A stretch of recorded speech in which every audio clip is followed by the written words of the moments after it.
Bismillahirrahmanirrahim. Assalamualaikum warahmatullahi wabarakatuh. Saya atas nama Habibatul Holidia dari kelas 4C akan menyampaikan kesimpulan dari strategi pembelajaran matematika, yaitu tentang teori belajar. Teori belajar itu dibagi menjadi 4. Yang pertama, teori behaviorisme. Menurut B.F. Skinner, teori belajar behaviorisme adalah hubungan antara stimulus dengan respon yang ditunjukkan individu atau subjek terjadi melalui interaksi dengan lingkungan. Teori ini menekankan bahwa tingkah laku yang ditunjukkan seorang merupakan akibat dari interaksi antara stimulus dengan respon. 2. Teori kognitisme. Teori ini mengenal konsep bahwa belajar ialah hasil interaksi terus-menerus antara individu dengan golongan melalui proses asimilasi dan akomodasi. Dari teori ini, peserta didik dilatih untuk berpikir secara cerdik untuk menyelesaikan masalahnya. Peserta didik harus dapat menggali pengetahuannya sendiri. 3. Teori humanistik. Proses belajar harus dimulai dan ditunjukkan untuk kepentingan memanusiakan manusia itu sendiri. Teori ini sangat mementingkan isi yang dipelajari daripada proses belajar itu sendiri.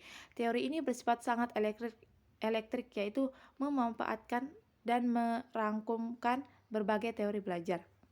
4. Teori konstruktivistik. Teori ini merupakan sebuah teori pendidikan yang mengedepankan peningkatan perkembangan logika dan konseptual pembelajaran. Seorang konstruktivis percaya bahwa pelajar hanya terjadi ketika akan pemprosesan informasi secara aktif sehingga mereka meminta pelajar membuat motif mereka sendiri dengan menghubungkan pengetahuan dengan motif tersebut. Materi yang kedua yaitu matematika sekolah. 1. Hakikat matematika. Matematika memiliki sifat khas sebagai ratu dan pelayan sains. Sebagai ratu, matematika mengayomi tumbuh berkembangnya sains, dan sebagai pelayan, matematika menyediakan alat untuk tumbuh berkembangnya sains. 2. Ilmu matematika. Seperti halnya ilmu-ilmu lain, matematika memiliki objek, metode, sistem, dan berlaku umum. Objek matematika adalah benda-benda nyata yang dijumpai di kehidupan sehari-hari yang berada di sekitar kita. Metodenya yaitu suatu definisi yang dirumuskan berdasarkan pengertian pangkal, yaitu pengertian yang tidak didefinisikan karena kebenarannya sudah jelas atau berdasarkan definisi sebelumnya. Sistem matematika berupa suatu himpunan H yang memiliki dua himpunan bagian nyata, yaitu himpunan pengertian dan himpunan pernyataan yang memuat hal-hal yang berhubungan dengan anggota himpunan H. Berlaku umum. Kebenaran yang disajikan oleh matematika berlaku umum, tidak terbatas oleh ruang dan waktu. 3. Matematika sekolah. Matematika sekolah bukan merupakan matematika deduksi, tetapi juga penalaran induksi, dan juga menggunakan penalaran ilmiah, yaitu penalaran yang merupakan rangkaian berulang kali dari penalaran deduksi dan penalaran induksi.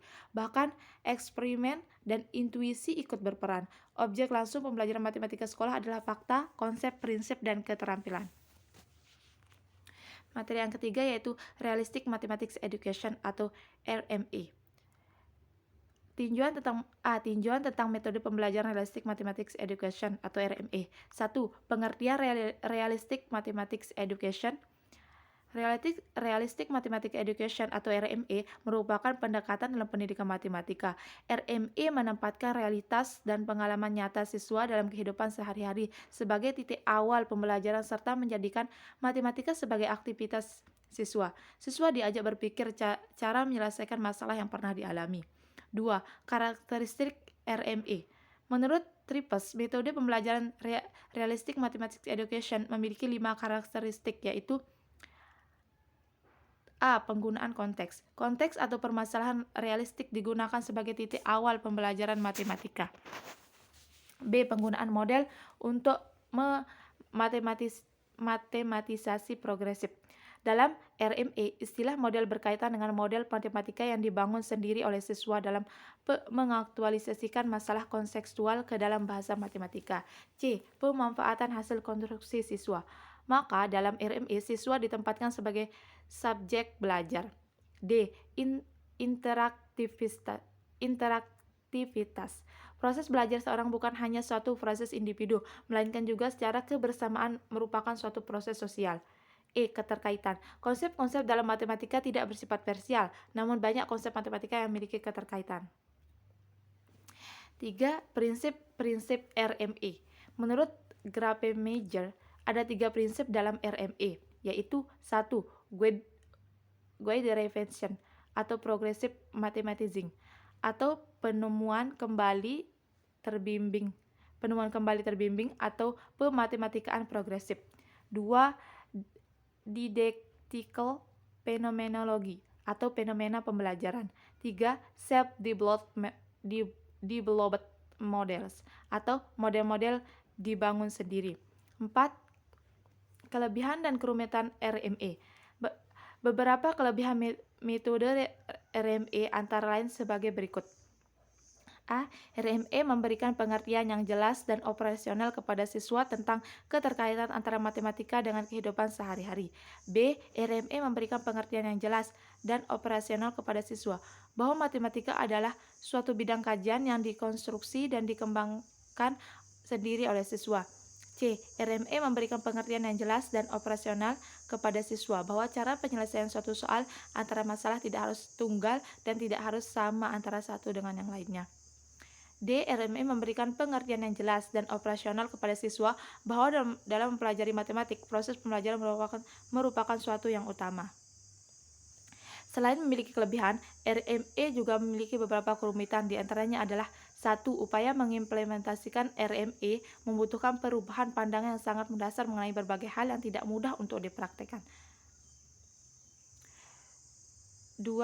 Pencarian soal-soal kontekstual yang memenuhi syarat-syarat yang dituntut dalam RME tidak selalu mudah. 3. Upaya mendorong siswa agar bisa menemukan berbagai cara untuk menyelesaikan soal juga bukanlah hal yang mudah bagi seorang guru. 4. Proses pengembangan kemampuan berpikir siswa melalui soal-soal kontekstual juga bukan hal yang mudah. 5. Konsepsi siswa dan peran guru dalam RME. RME mempunyai konsepsi tentang siswa sebagai berikut. A. Siswa memiliki seperangkat konsep alternatif tentang ide-ide matematika yang mempengaruhi belajar selanjutnya. B. Siswa memperoleh pengetahuan baru dengan membentuk pengetahuan itu untuk dirinya sendiri. C. Pembentukan pengetahuan merupakan proses perubahan yang meliputi penambahan, kreasi, modifikasi, penghalusan, penyusunan kembali, dan penolakan.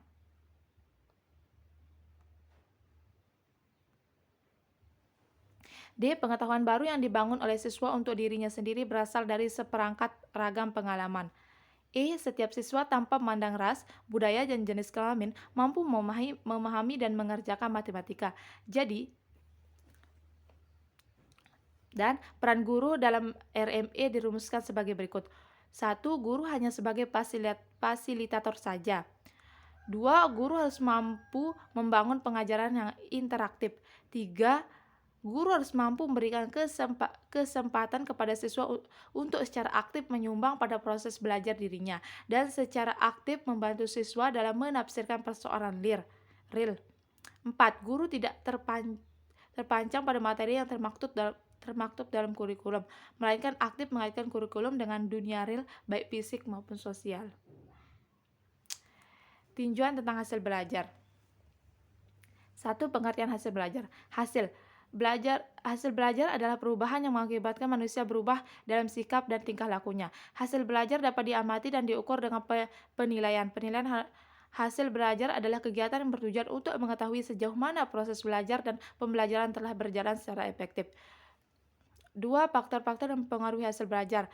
Faktor internalnya atau yang berasal dari dalam diri itu kesehatan, inteligensi dan bakat, minat dan motivasi, cara belajar. Terus kalau faktor eksternalnya itu keluarga, sekolah, masyarakat, dan lingkungan sekitar. C. Tinjauan tentang matematika. 1. Pengertian matematika. Istilah matematika berasal dari kata Yunani, matain atau matenin, yang artinya mempelajari. Mungkin juga kata tersebut erat hubungannya dengan kata Sanskerta, meda atau widya yang artinya kepandaian, ketahuan, atau inteligensi. Dalam buku Landasan Matematika, Andi Hakim Nasution tidak menggunakan istilah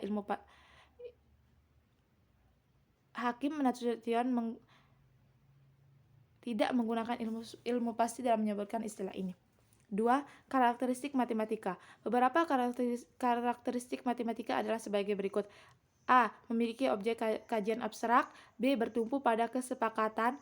C. Berpola pikir deduktif. D. Memiliki simbol yang kosong dan dari arti. E. Memperhatikan semasa pembicaraan.